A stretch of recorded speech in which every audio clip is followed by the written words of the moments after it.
Сәлеметсіздер ме студенттер? Физикалық химиялық талдау жүргізу модулі бойынша жұмысшы мамандығын алу оқу практикасының бүгінгі біздің тақырыбымыз булау және қайта кристалдау.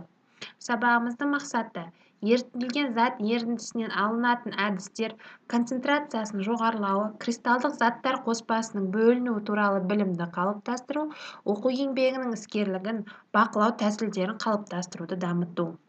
Кристалдану дегеніміз не? Кристалдардың булардан, ерітінділерден, балқымалардан, қатты күйдегі заттардан, электролиз процесі кезінде электролиттерден, сондай химиялық реакциялардан пайда болуын айтамыз. Кристалдану процесі элементарлы екі процестен тұрады. Кристалдық туындылардың пайда болуы мен оның туындыларынан кристалдарының әрі қарай өсуінен. Кристалдану процесінің механизміне тоқталайық. Қатаю температурасына жуық температурада кристалдық заттың туындылары сұйық металдың ішіндегі тығыздығы жоғары атом топтарынан құрылады. Пайда болған туындылар қоршаған сұйық фазадан жеке атомдарды қосып алу арқылы өсіп, бірте-бірте микрокристалдарға, яғни түйіршіктерге айналады.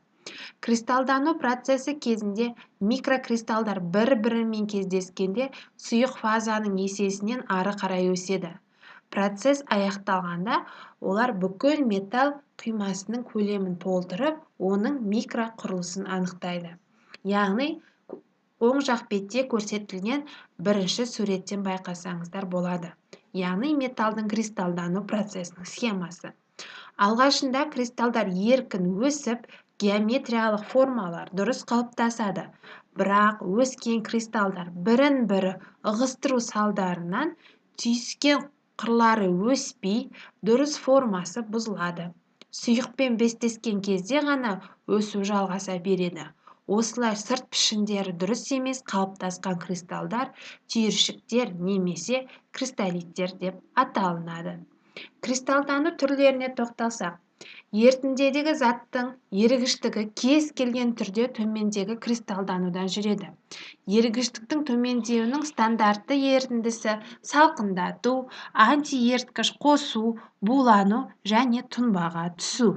Кристалдану әдісін таңдау қолжетімді жабдыққа, кристалдану процесінің мақсаттарына, таңдалған еріткіштегі заттың ерігіштігі мен тұрақтылығына байланысты болып келеді.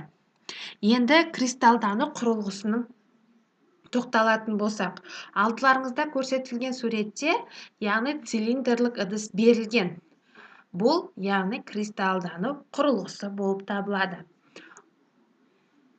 Оның негізгі компоненттеріне тоқталатын болсақ, суретте назар аударғандарыңызда екінші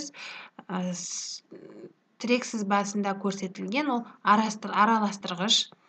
Үшінші ол құбырлы катушкалар, яғни спираль сияқты орналасқан, кронштейн, фланецті қосылыс, оқшаулағыш тығыздағыш, ток сымдары және катушкалар сынды бөліктерден құралған.